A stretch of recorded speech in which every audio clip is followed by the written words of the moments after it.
Here's my review of All Quiet on the Western Front. It's a very good movie, but it's a very sad movie. It's set during World War One and in the trenches. We follow Paul Baumer. I'm not sure if I'm pronouncing that right, and his friends who are like very enthusiastic about joining the war. And it's kind of one of those movies that's like progressively gets kind of more depressing as they're very excited to join the war and just fight for their country.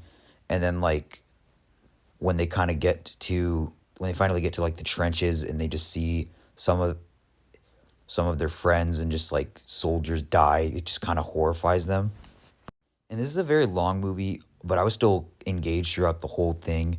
But like basically it's kind of like so they're in the trenches and then Paul sees one of his friends die and then kind of like sometime late then they're back at their camp, and there's a lot of really emotional moments where they kind of just talk about what they would want to do after the war.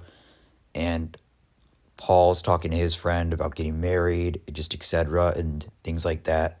And then sometime later, they get back into the war, and they're excited though that the war might be ending soon.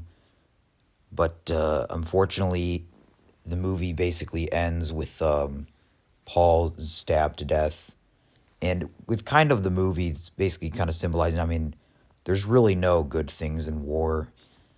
And how, and even though that like there no everyone died in this movie, like it never really never made me feel that any of the previous stuff that we saw with all that experience between Paul and his friends was useless because you're still really engaged. Just the idea of what they want, and you get really connected to these people within the movie because this movie's like 2.5 hours, it's very long.